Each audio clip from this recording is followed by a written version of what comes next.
Today we're going to take a first look at the new gameplay camera system Unreal is bringing in to replace the current camera system.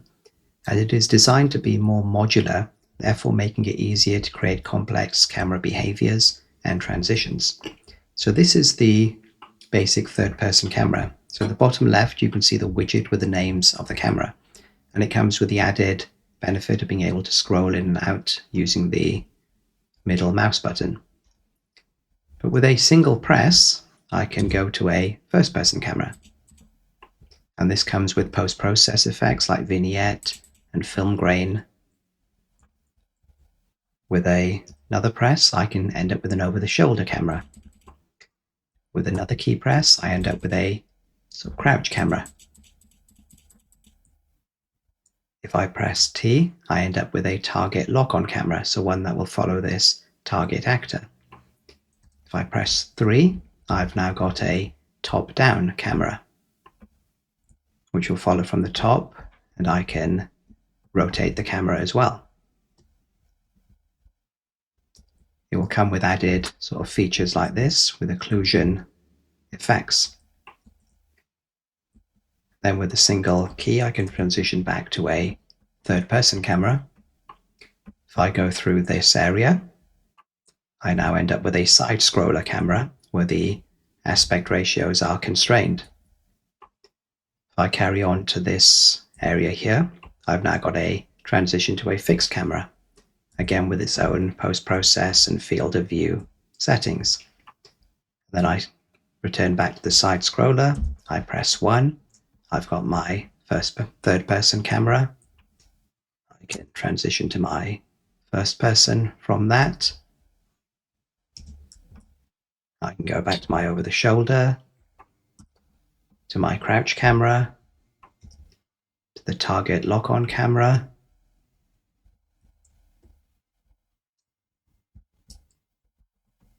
and so on. So the transitions should be very simple to create, and the complex camera behaviors can be as complicated as you like. So today we're going to look at how we can create this using the new gameplay camera system in Unreal.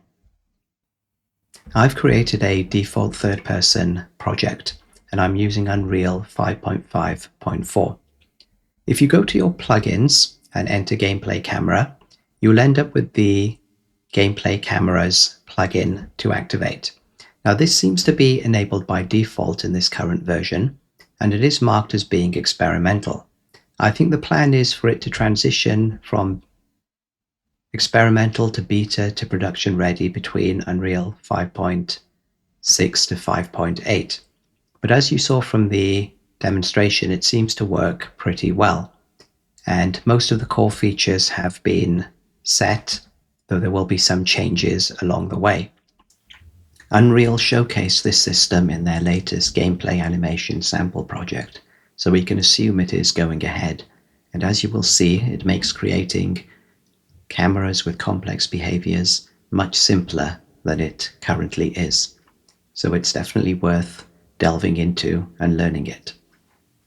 But we're going to have a first look at how it works and how easy it is to create different types of cameras with transitions as we saw demonstrated.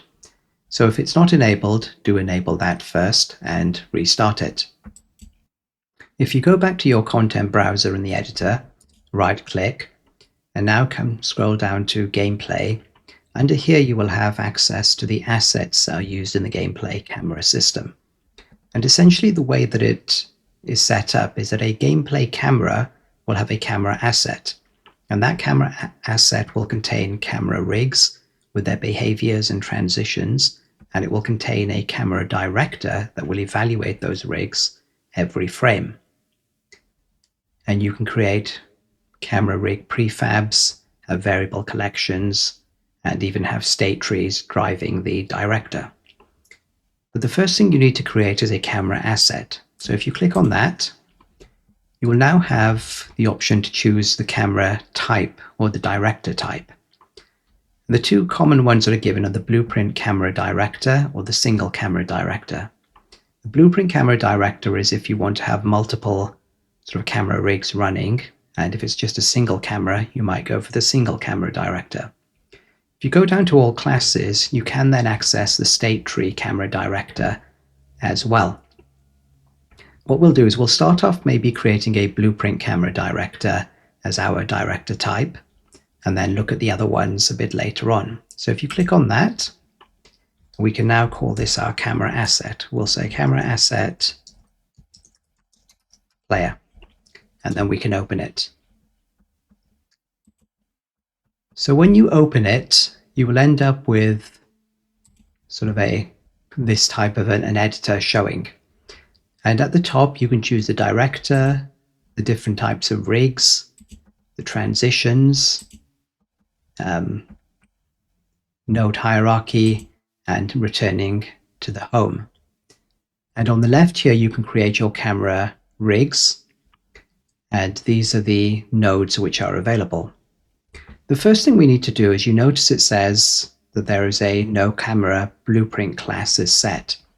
So if we go and click on the director, you can choose your camera director class here. So we said ours is going to be a blueprint class.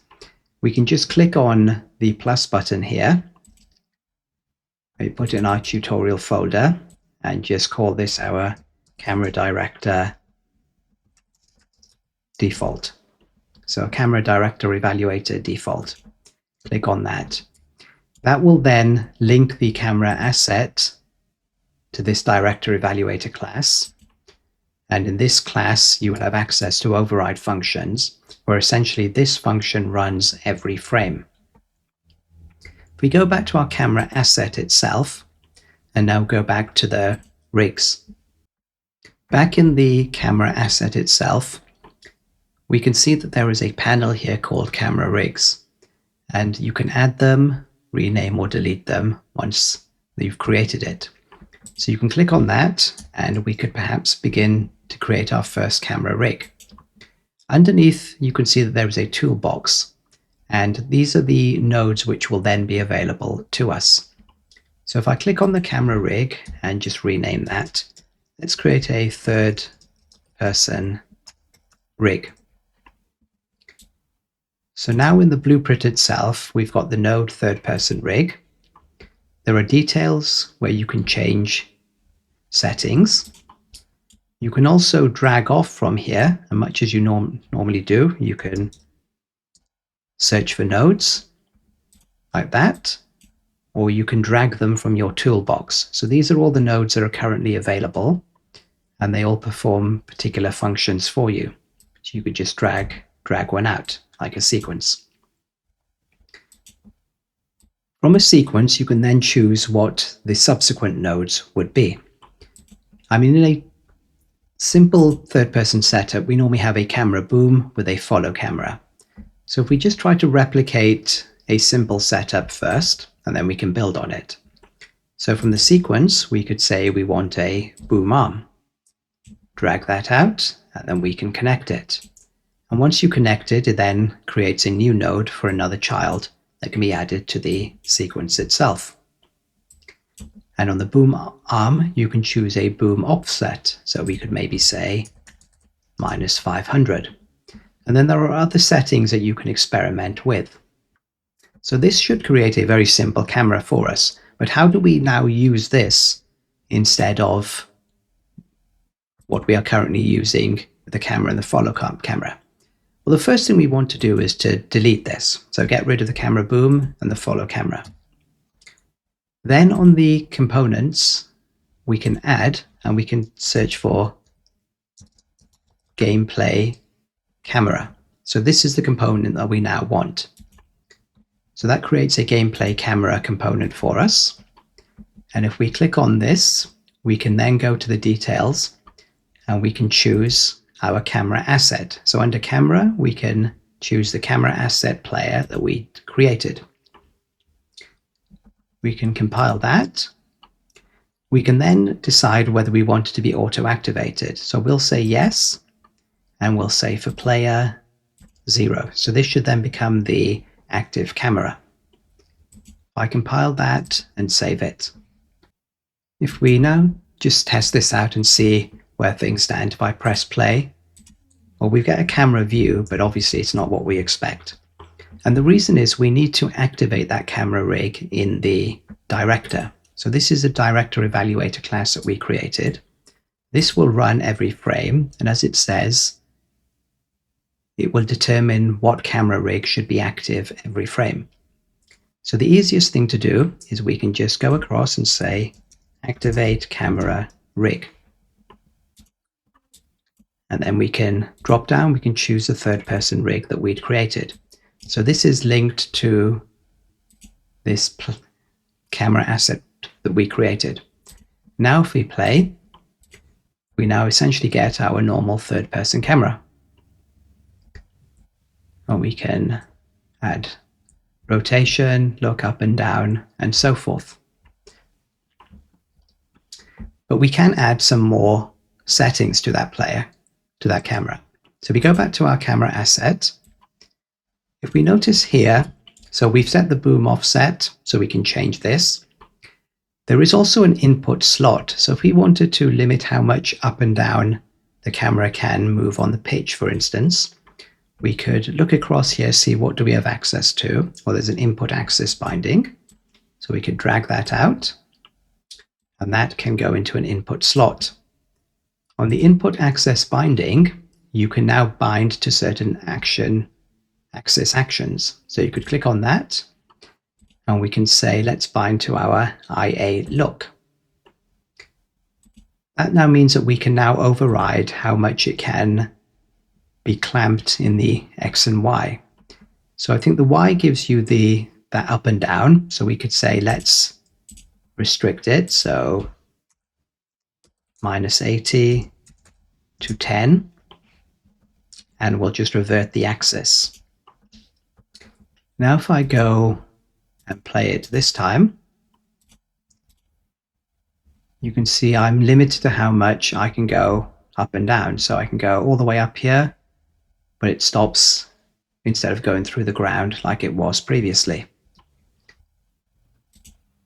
As we've overridden this axis, we could go back to our third person character, to our event graph, and we notice that we're also adding a trolley yaw and pitch here. We could just disconnect that now and see if it still works. So again, press play again, and as we're overriding it, now the camera rig is controlling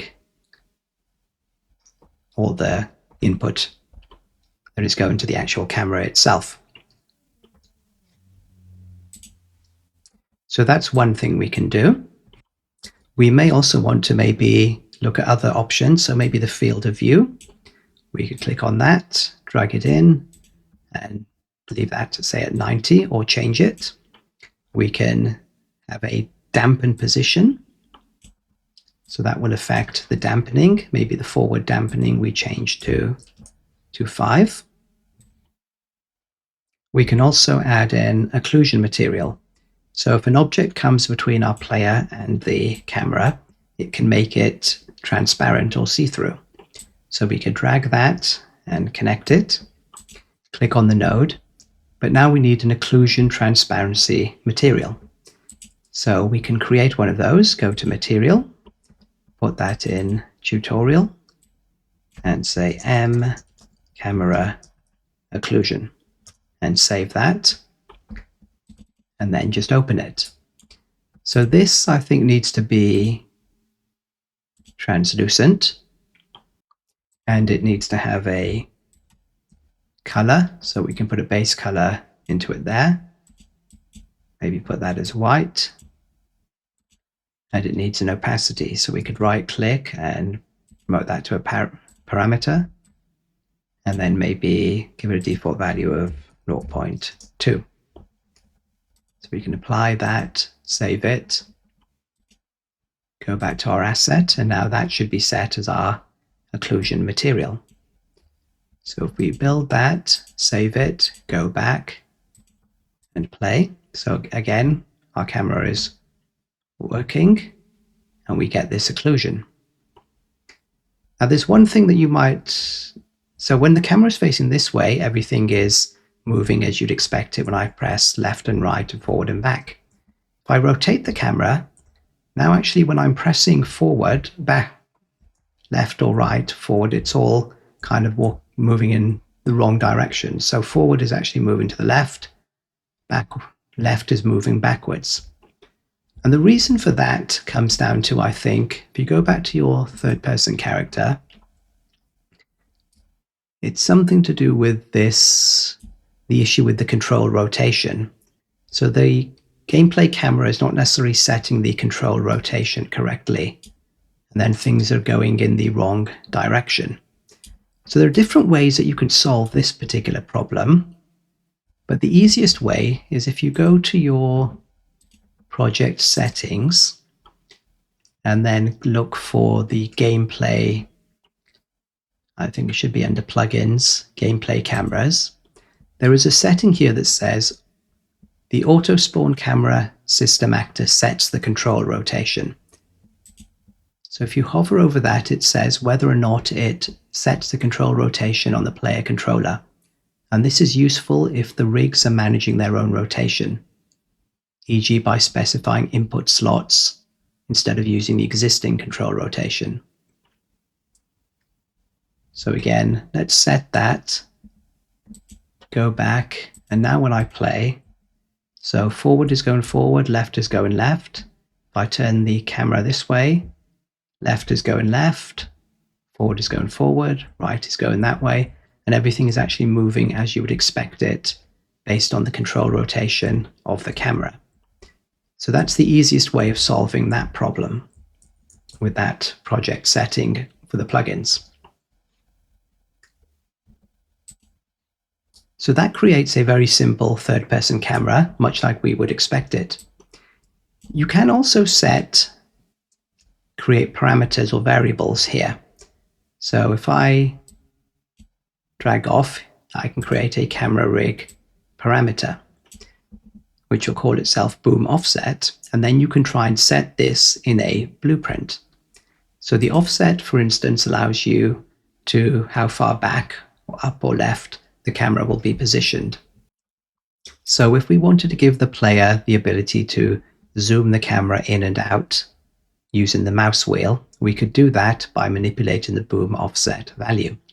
So we could go back to our third-person character, and we can right-click and do mouse wheel up and mouse wheel down. We then can create two sort of variables, maybe call them boom length, set those as a float, and we can also create another variable which can be our step size, so what size it moves forward and back. And we can set that as a float as well. We can compile it, give the boom length a default, like we set it in the boom arm at -500. We can then take the boom length, take the step size. We want to zoom in. So as this is a negative number, we'll add a positive. Add together. And then we can clamp that value. Clamp the float and maybe say between -1000 to 0. Then we can set that as the boom length.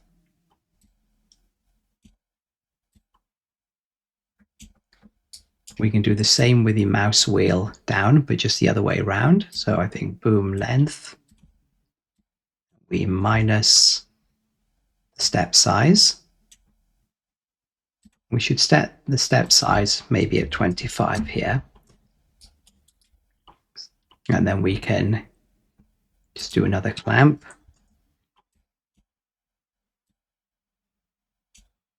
And then we can set the boom length at the end of it.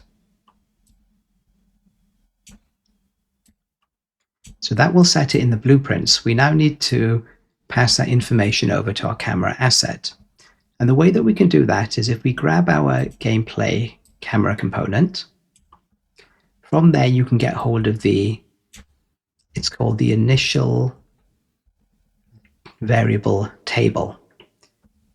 So this contains all of those parameters. And then from here, I think you can say set camera rig parameters. And you can choose the camera rig, and that is the actual asset itself. And then you can choose the rig from there. So this is on the third person that we want to set it. And we want to set the boom offset. If we split that, just the X as we're zooming in and out. So we can come here and set that. And we can do that on both mouse wheel up and mouse wheel down.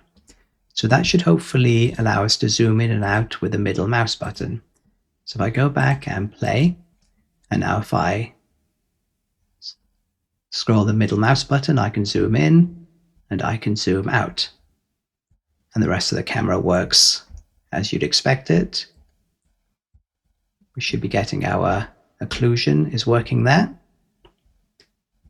And that is a third-person camera that is being created. So that was simple. Now, if we wanted to create another camera, we can do that in the same rig. So we could go to Add, and maybe want to create a first-person rig. And again, that might be a similar approach. So we get a sequence node.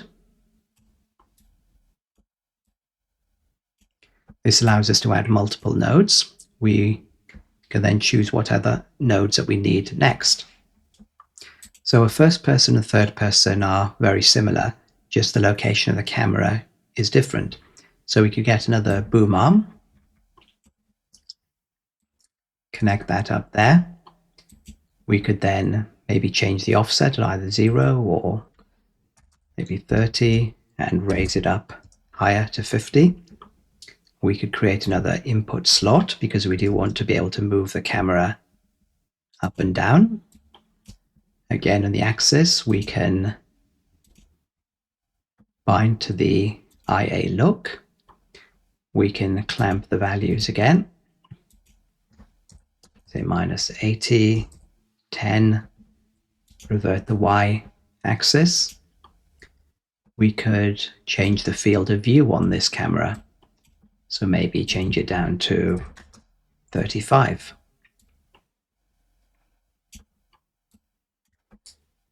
We could add, what else could we add? Filmback, what does that do? We can choose the sensor sizes, so we could go for maybe a 16:9 DLSR, override any settings we want. We could even think about adding post-process effects. So we could connect that up, go to the post-process and choose whatever we would like to, maybe film grain 0.4, so vignette, all the way up to 1. And essentially everything that's available in the normal post-process is available here, which can be changed. So now we've created another camera, but how do we switch between the third person to the first person? We've got our camera director, and every frame this decides which camera rig is going to be active. But we need some way of being able to tell it to make those changes. We've got our third person character where we can have input actions that make the request. What we should do perhaps is, if we're going to have multiple cameras, is have some way of differentiating them. So we could create maybe an enum, camera rig, and just create 2 of these to begin with. So third person first person. Maybe go here, create a variable, camera rig type of E camera rig. And the default we'll say is third person. We could then, maybe on the debug key, 1, we could change it to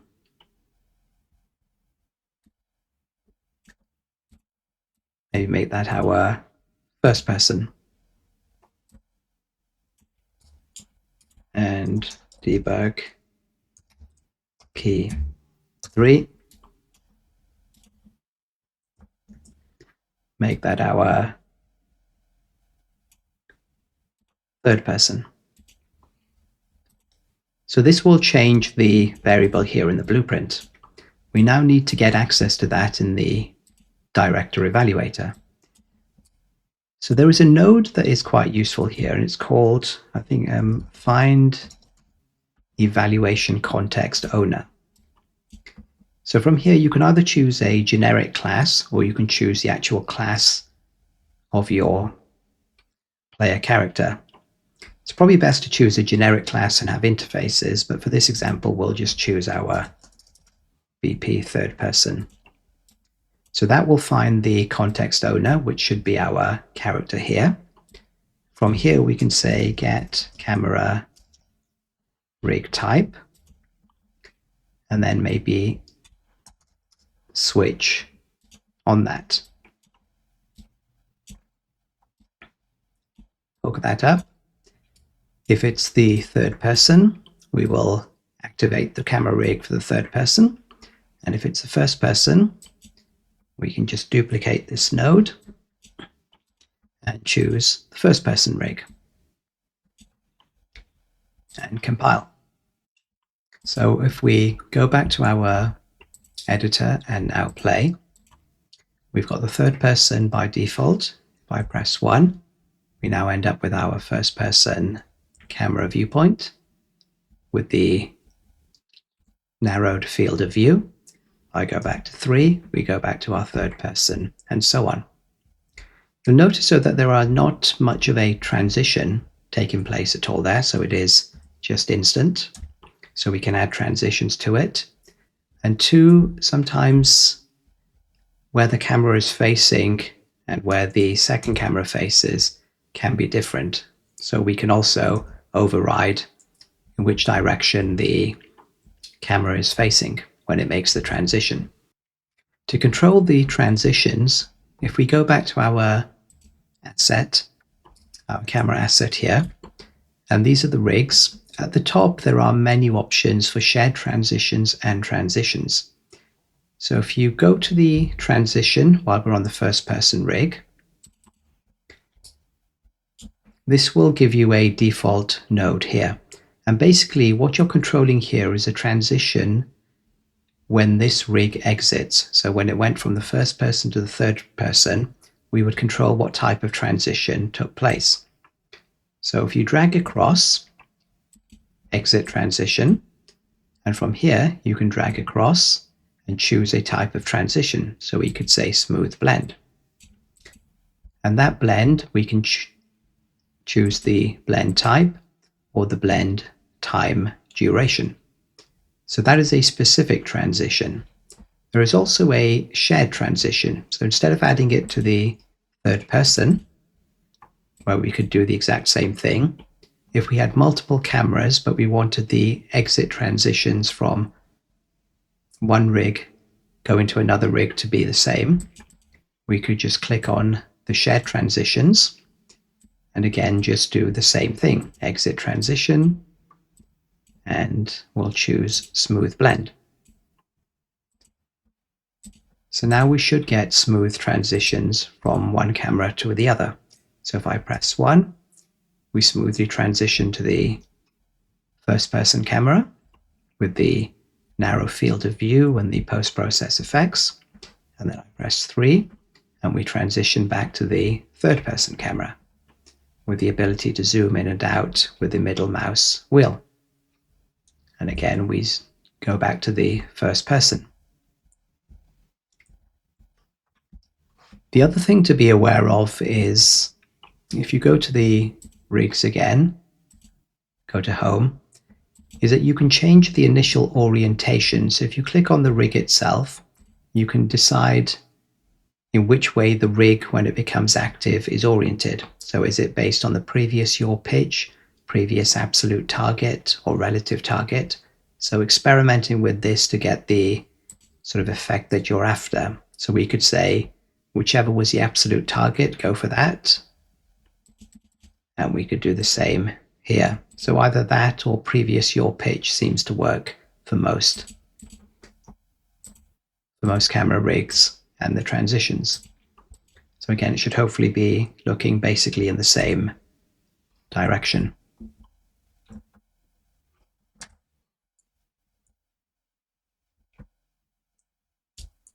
So that is two different cameras all set up, which are working as we would kind of expect them to.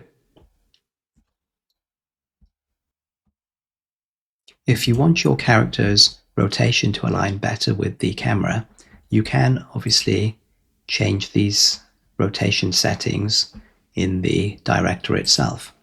So for instance here, you've got your context owner, you can get the character movement, and then you can change the orientation to movement or use desired controller rotation, which can be different for each rig that you've created in order to better create the effects that you are after. So now when we do it and we move across, we change cameras, our character will be better aligned, hopefully, to what we expect.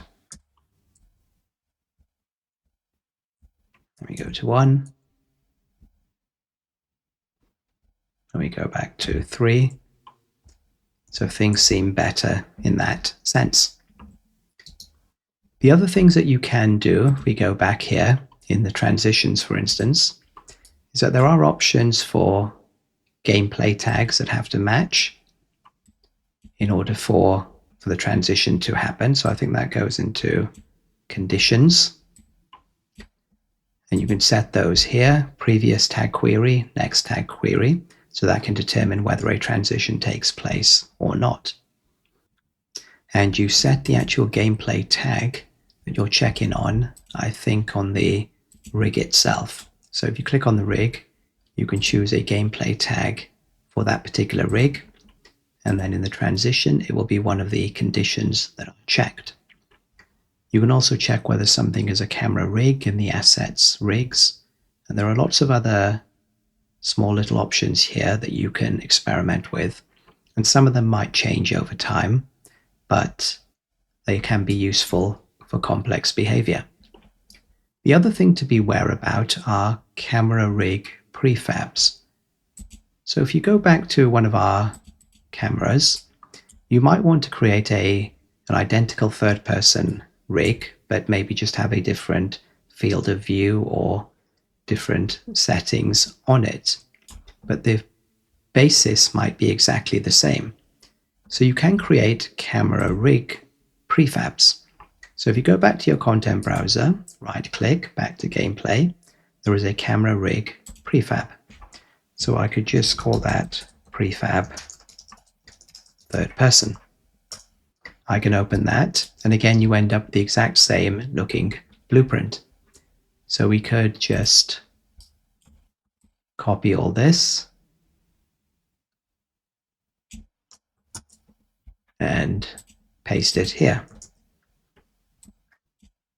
Put that in there, and maybe we could create a camera rig parameter for the field of view. And then if we go back to our original camera asset, get the toolbox back, there is a camera rig prefab. So we could go here, we could just set this up slightly different. Plug that into the prefab, and then in the details we can choose the prefab that we created, and that will expose any camera rig parameters that we set up. So we could change field of view here, we could have another rig that's third person with a different field of view. So that can make it easy instead of having to duplicating all these nodes by just creating camera rig prefabs. The other interesting nodes are there is a blueprint node. So again, you can create a camera node evaluator class.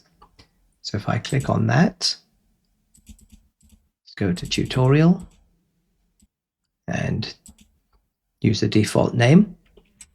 And here there is an override function, tick camera node. So this will tick every frame. And the two main nodes to know about are, one is the get camera pose. So you can split that. So this will get you the current camera pose, location, rotation, and all other variables there. And this node, as it says, only if you use a set camera pose will it affect the result. So there is a set camera pose. And you can split that and then hook everything up. And you can either just use the numbers that are coming in, or you could then change them here to create a different effect. And that would then hook up here. So that can be another one in a sequence of nodes that plays. And again, the order in which you put these nodes can change the result that you get. So you do need to make sure that whatever you're doing is in the correct order from a logical perspective. Another powerful feature in this gameplay camera system are camera variables. So when you click on some of these nodes, you notice this symbol here, which allows you to select camera variables. And these can be set in blueprints and they can be changed in real time. So if we go back to our content browser, if we right click and go back to gameplay again, we can choose a camera variable collection. So just call that camera variable collection CVC player. And these are like material parameter collections, in that once you open it, you can add different types of variables here. So if we wanted to set a float camera variable, we could say, let's call that test float. We can click on that, we can give it a default value and whether it resets every frame or not. Now, in order to set this in a blueprint, we can go back to our blueprint that we've got here. We can get our gameplay camera. We can drag off from our gameplay camera and get the initial variable table again. And then we can drag off and just say set. Now we get access to all the different variables that we can set, which can be in a table. So ours was a float variable. From here, we can then choose the variable. So that will give us the camera variable collection. And we can choose which parameter we want to set. And then we can give it a value. So this allows you to then set all of these values in your blueprint. And in your actual camera asset, for instance, on that field of view, I could go down, click on my variable collection, and I can choose that test float. And that would then set it, and that could be updated every frame. So that again gives you a lot of control over the behavior of your camera rigs that you're creating. And as you saw in the table, you have access to all types of different variables here. So most of these are all camera variables, and there are different types of vectors, doubles, floats, booleans, and so on. So that can be incredibly helpful as well. You can also just add gameplay cameras to your scene. So if you go to your editor, go here and just search for camera, you can get a gameplay camera actor. So you could drag one of those out, and then in the details, you can choose a camera asset. So you could choose the same camera asset or a different camera asset. And if this was just going to be a single camera asset, we could maybe go here, go back to gameplay, choose camera asset, either choose single camera director, or we could try a state tree camera director. So we can select that. And this could be our camera asset, just say state tree. So this will ensure that the director would actually be a state tree for this one, and we'd need to create a state tree for that rather than being a blueprint like it was in the previous one. However, you can create your camera rig assets the same way that we did here. So let's just call that single rig. And now we need to create a state tree. So let's just go here, go back to gameplay, state tree, and we choose the camera director state tree schema. State tree camera. And again, like other state trees, asset details, you have the schema, which would be the gameplay camera director. You have the context owner, where this object comes through as the gameplay camera component is what it casts to. And then you can add states. So you could say fixed camera rig. On the tasks, you can choose activate camera rig and activate camera via proxy, which are the two main built-in tasks. So click on that, and then you can choose your camera rig. What we need to do is, in the actual camera asset, in the director, we need to set our correct state tree. So that's now been set, built. We go here, we should hopefully have access to that camera rig. So now it's been linked to our camera asset, and we can choose that single rig that we created. So this would automatically activate this camera rig. So there's also a proxy approach. So we might look at that in a separate video, but this is the main one that you would use. Then you could add multiple states with different camera rigs being activated, and then create tasks to drive those transitions as you need them. In my actual use of it, it's difficult to get access to the state tree anywhere in the blueprints. So I've often just created a global task and then hooked into event dispatchers on the main character to trigger the transitions from one camera to another. But that's how you would use the state tree camera schema. The way that you would switch, say, from the third-person gameplay camera to, say, this camera, the way that I did it in the actual example we had is that I did it through the level blueprint. So I've clicked on that camera. If I go to the level blueprint, I should hopefully have access to that reference. And then from there, you can just say, activate camera for player index or controller. And that will then activate this camera to become the active camera, which will then automatically, in this case, activate the state tree camera, which would then activate the correct rig. So that's a quick overview of different camera rigs and how to create them. There is also a debugger that comes with this. So if you go to your tools, go to debug, there is a cameras debugger. And you can then enable it. And when you play, you should get a debug showing of which camera is active. So it says camera rig running third person at the moment. I press 1 and it will change to first person rig. So if you've got many different cameras running and you want to debug when they are switching and what the values are on the, say, the boom arm or the input axis, etc., you can use the debugger.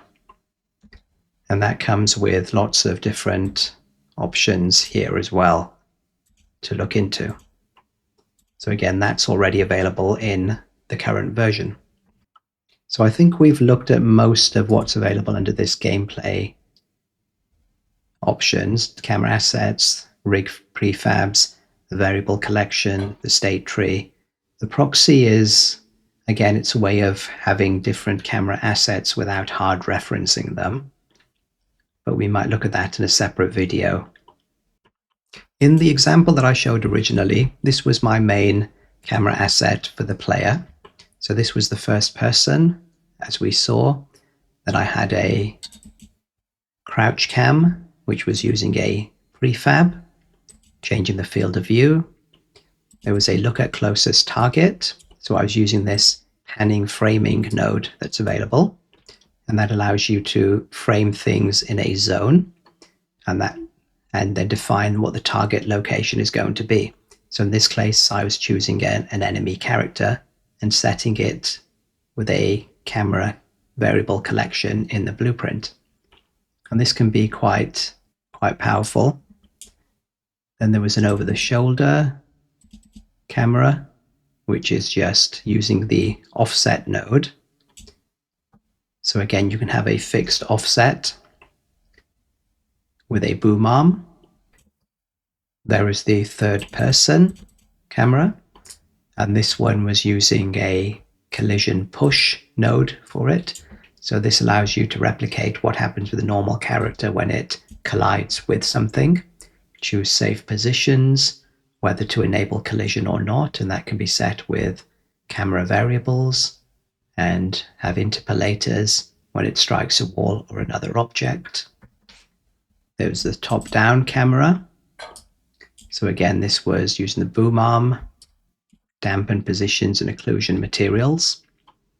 I also had a single camera this was that fixed view that we were seeing at the end with post-process and just a fixed offset of the camera. And then a state tree, which was driving the side scroller camera, which could transition into a third person camera. And the way this worked, it used the attach to player pawn. So you could attach it to a location, then you could offset it so it was further away but looking from the side, and then just using some of this DSLR sensor preset and constraining the aspect ratio as we saw. And the state tree was here. So again, everything as usual. There was the activate, the 2D side scroller using the camera rig and the side scroller here. And then there was the activate the third person, which would activate a third person on that same camera rig. And the way that I controlled it was using a global state tree task in the global tasks, where essentially I would bind to an event dispatcher on the third person character and use that to change the widgets and to activate the gameplay cameras as needed. So using that is how I created the example that we saw at the beginning. First person, third person, top down, crouch, sort of target lock on, that will just follow.